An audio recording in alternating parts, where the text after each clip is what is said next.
Yes. That's exactly why he's here, to talk basketball. But Mikie Mahtook of Mic'd Up, which Lloyd is also a part of, is joining us here for Mikie Mondays to talk some LSU baseball. Mikie, how are you? The jersey in the background, you dog.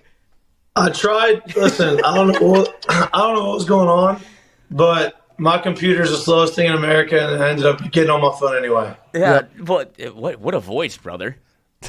How was St. Patrick's Day? St. Patrick's Day. Hey, 9.5 hours of sleep last night. Whoa, wow. What's the Whoop score? It was good, actually. Good. There you go. Good. Day drinking is the way to do it. Yeah, every day. Mm-hmm. So you're feeling That's it. Dude, I keep trying to get Mikey's Whoop from him, and he won't let me do it on a game day. He's like, you'll sink my score. Yeah, like my average would plummet. Yeah. No. I worked hard 5 years on this Whoop, One day. That's it. Ruin it all. It's unbelievable because you definitely would. Oh, yeah. Just absolutely Whoop's plummet never seen cocaine before. Jesus Christ. Anyway, speaking of things that are highly addicting, what are your thoughts on the weekend, brother? LSU baseball, the sweep. Hey, anytime you get a sweep in the SEC is a big deal. You know what I mean? Obviously you play Missouri first weekend of the season. You'd imagine that you do get a sweep, that you do, you have an opportunity to win 3 games there. You do. They weren't always easy. Obviously, the middle game was kind of a little bit of a nut cutter there, but they're able to pull that off. And I think you found your closer, right? I think we all talked about him being the closer. Let's see what happens when he's in the SEC and he gets in a big moment. And he passed that test with flying colors. So it was a good win. Obviously, I think Jay would rather his Saturday and Sunday starters go a little deeper than they did, and that's something that to watch in the weeks coming up. But 3 wins is 3 wins. Are you at all in the camp of, and I would imagine you wouldn't because we talked about this a good bit, but your Sunday guy, like, is that spot up for debate, or even Saturday now? Like, we've had this conversation last week where, like, do you switch them? Do you go Ianton on Sunday and maybe move Shores up to Saturday? But now it feels like when you saw what Zach Cowan did, like, is that a real debate to have? Because I don't think it is. I think they're still finding footing, and pitching in the SEC is not the easiest thing in the world. But there's it's a conversation. I think what Zach Cowan's doing in the role that he's in, I think that they're okay doing what they're doing right now, because I think he's proven that, hey, if I come in the 4th inning, I'm going to be able to get you through the rest of the game. And I think him kind of doing the stuff that he's been doing, I think gives Jay a little bit more confidence in keeping the rotation the same. The question was, hey, if Chase Shores threw really well this weekend and Ianton kind of struggled, then would they flip them? Well, they both kind of almost had similar lines. And, I think if that's the case, you're going to continue to see Cowan do what he's been doing. Talk about this middle infield that LSU has, Daniel Dickinson and Stephen Milam, and just the way they've performed both offensively and defensively, and just how great they've been for LSU so far. Yeah, Milam's been hot, man. Milam, he started the season off a little slow, and then he's been, once he kind of caught his footing, he's kind of been as good as you expect him to be. Nobody really didn't know what to expect, maybe from the shortstop position. Him moving over there, and he's been lights out. He has been, as good as advertised, better than advertised at short. And Dickinson, I think, has been a lot better defensively than people even thought he was going to be coming in. And they talk about baseball. You want to solidify the middle of your infield: catcher, pitcher, middle infield, center field. And it feels like LSU has that. I mean, yeah, the plays that he's making defensively, it feels like, I've said this earlier, like, you have 3 shortstops. But this is going to be my next question, because you saw Broswell get run again at third base, and that was a big conversation, because obviously they're throwing 3 lefties, and Tanner Reeves is swinging as hot a bat as anybody in the lineup, and you see Broswell come in and he immediately delivers with 3 RBIs in his first game and continues to play throughout the weekend. How do you think that matches up? Because it's another thing that Jay has to kind of – he's spinning a bunch of plates. He's red-panding at this whole situation here and just keeps that tussle in his head. It feels like he's staying true to what he was going to do. It feels like he's saying, hey, we're going to platoon.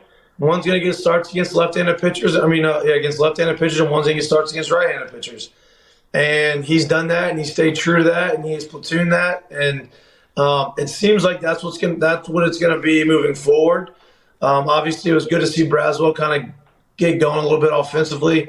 I think the defensive side is the other thing. Is Braswell is better defensively at third base right now than Tanner Reeves is, and so it's an offense-defense type thing. But at the end of the day, Braswell hit .315 for you last year in the SEC, so he's got confidence in Braswell at the plate. Obviously, got confidence in him defensively, and kudos to Jay for staying with him and allowing him to kind of get out of his funk.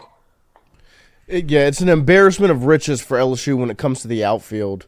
What have your thoughts been on the way that group's kind of been handled, each position, and especially as SEC play gets started? Yeah, look, there's only 3 spots out there, 4 if you're going to put someone in the DH position, and it feels like somebody was going to be the odd man out at some point in the season. It feels like Larson's that guy right now. He gave everybody opportunities early on to kind of get going, and Larson got off to a slow start. We've seen that he's able to do it. I still think he's going to be able to do it at some point. But, Jake Brown's taken his opportunity. He's run with it. Josh Pearson's done the same thing. Obviously, Curiel's not leaving the lineup.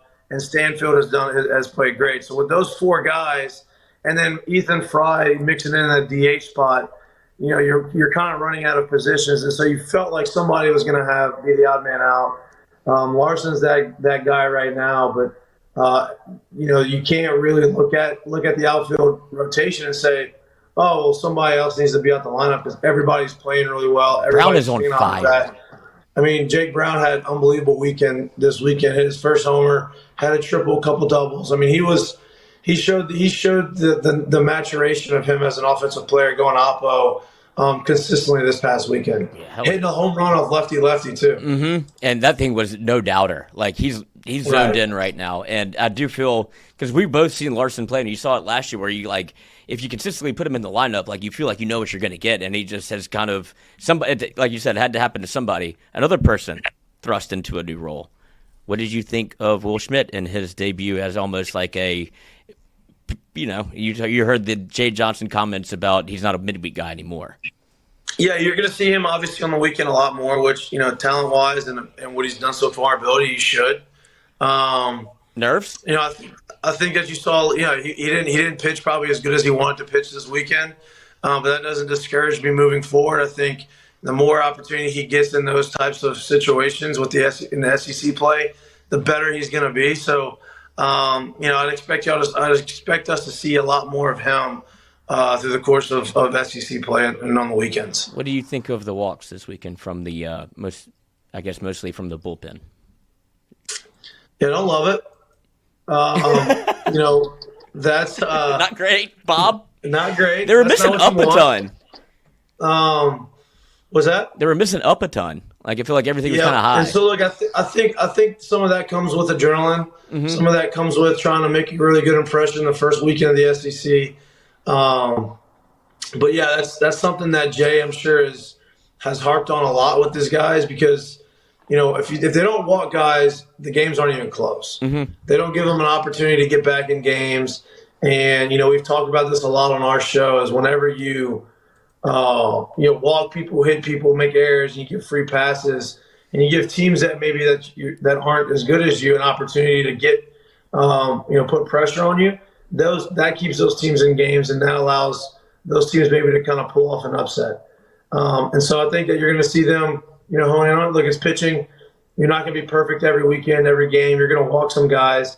It's about limiting the amount of walks, and whenever you do walk the guys, being able to get out of those situations. So if you had to pick something this weekend that you were like, I don't really love, it'd be that. Oh, speaking of picking something this weekend, pick to click, brother.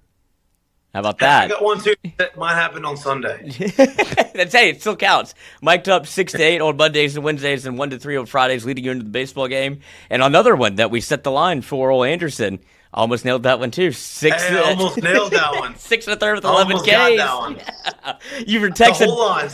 I said 6 1/3, 11 strikeouts, 4 hits, 2 walks. And then that sack fly, whenever they came out and get cashed in, kind of screwed up my line. Yeah, that was pretty damn close. That was close. I love it. Yeah. How was your time at the game on the new seats? Seats are great. The seats are great. The on-field like bullpen Dugout. seats. Great seats, great angle. Obviously, eye level of the field. Really enjoyed the hey, what kind of drink do you want? And they bring it to you type thing. Love that. I know you saw those tenders.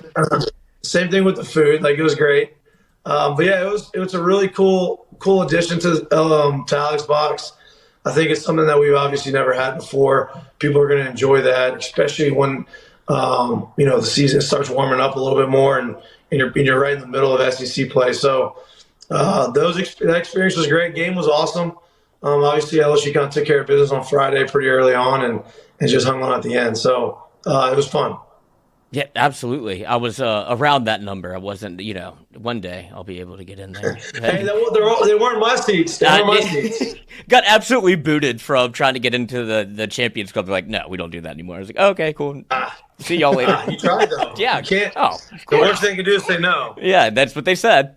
Yep. Noah, you got anything?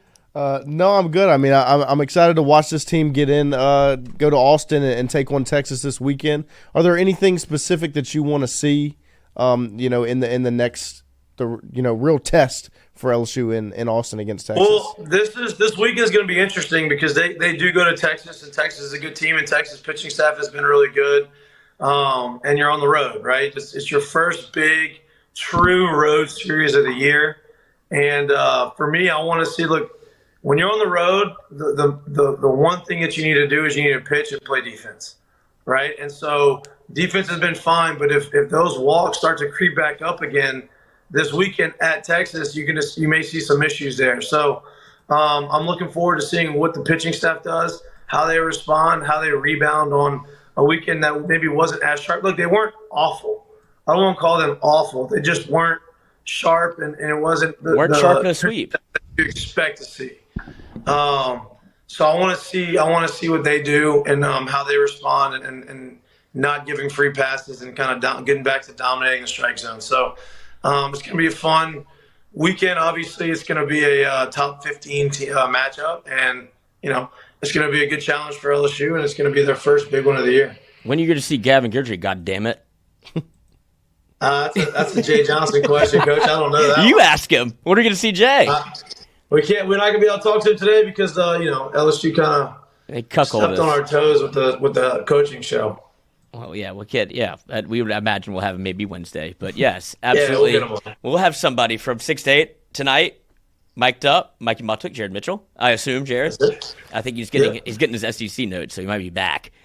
There you go. It's a lot of homework to do, but yes, come join us later this evening for a little LSU baseball recap and a preview of who do they got? NOLA. Yep, UNO. UNO. Don't have Blake Dean as the head coach over there anymore. Maybe we'll get him on. Blake Dean retired. He's in the private sector now. I don't know what that means. That just means he's a working man. He's not coaching. Oh, same with you. Yeah, same with me. The private sector. Well, all right, Mikey, we'll have a great show tonight. We appreciate you once again on this Monday. I appreciate y'all, boys. Y'all have a good morning. Break that jersey in case of emergency. That's what you need, a little hammer. I got my high school jersey, too. Oh, you got retired. That's awesome. Yeah. Attaboy. That's awesome. There you go. Good play. All right, boys. Later. All right. Later.